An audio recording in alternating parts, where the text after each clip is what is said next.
Well, they don't have the money or the influence of the ANC, but a number of small parties in South Africa are looking to the May 7th elections to have their impact on policy by winning a few seats in Parliament. Emilie Iob reports from Johannesburg. It's a yellow sea of people filling the 95,000 seat in Johannesburg's biggest stadium. Nelson Mandela's party, the ruling ANC, bussed in supporters from all across the country and outfitted them with hats and banners for one of the final rallies.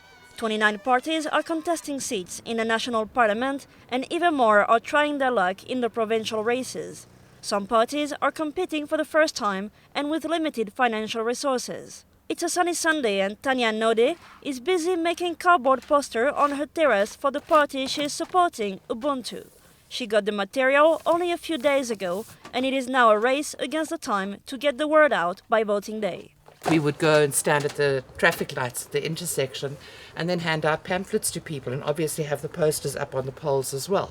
The party was created last year by Michael Tellinger and advocates restructuring the entire bank system and abolishing money. So we've been using social media and social networking to get the word out. The alternative media seems to be becoming the voice of the people on the ground, because we're certainly not getting it from mainstream media.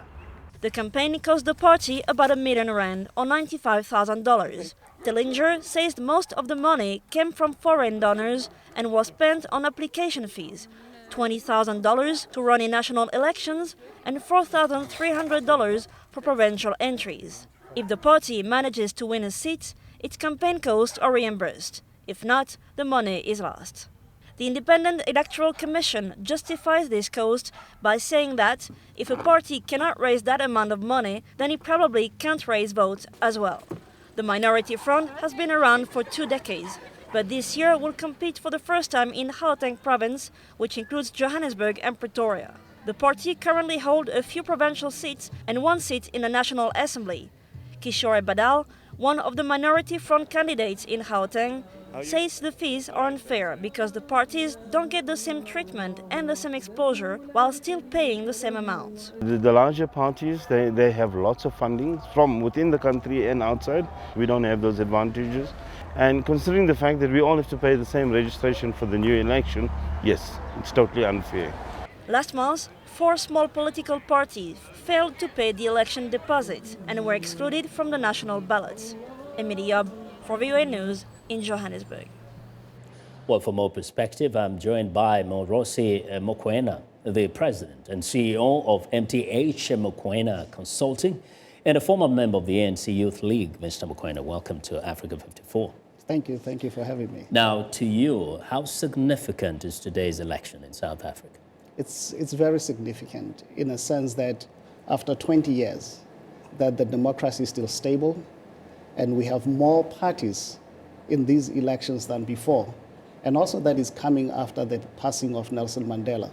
So this is really ushering South Africa into a new territory of how our democracy is going to survive without our stalwarts. But it's also coming at a time when the Nelson Mandela Party, ANC, has come under very close scrutiny and criticism. As a person who has been a member of the party, what went wrong with the party? I wouldn't say something went wrong with the party per se. There might have been individuals within the party that might not have done things that we all aspire to.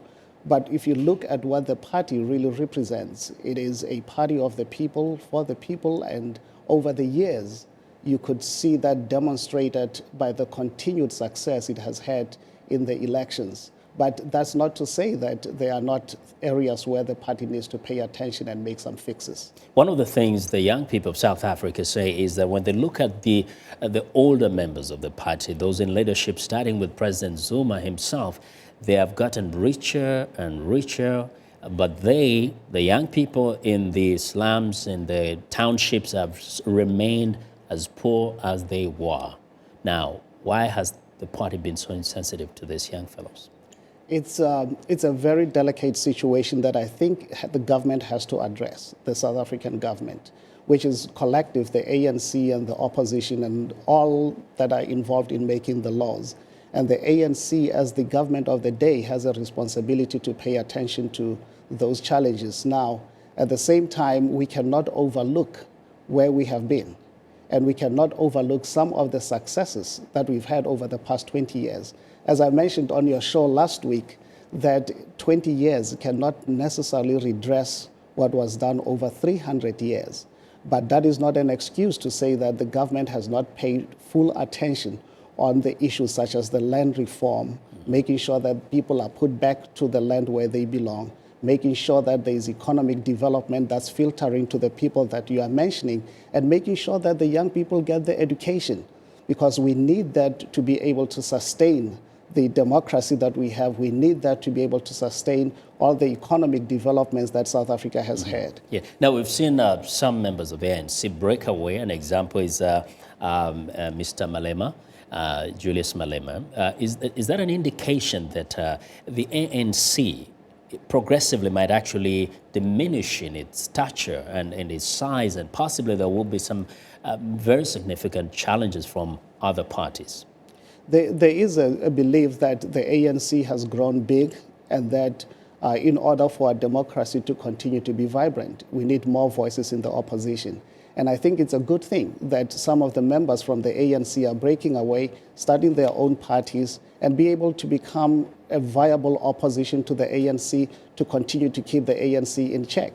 But I think the ANC, as one of the oldest organizations in the country, they have a very sophisticated process for mobilizing the masses, for being able to communicate with the people on the ground, and have a very effective communication strategy that I don't think some of those other parties have. So that's the one advantage that they have. Yeah. Perhaps they need to communicate better how well they're running affairs at the party level and also around the country, right?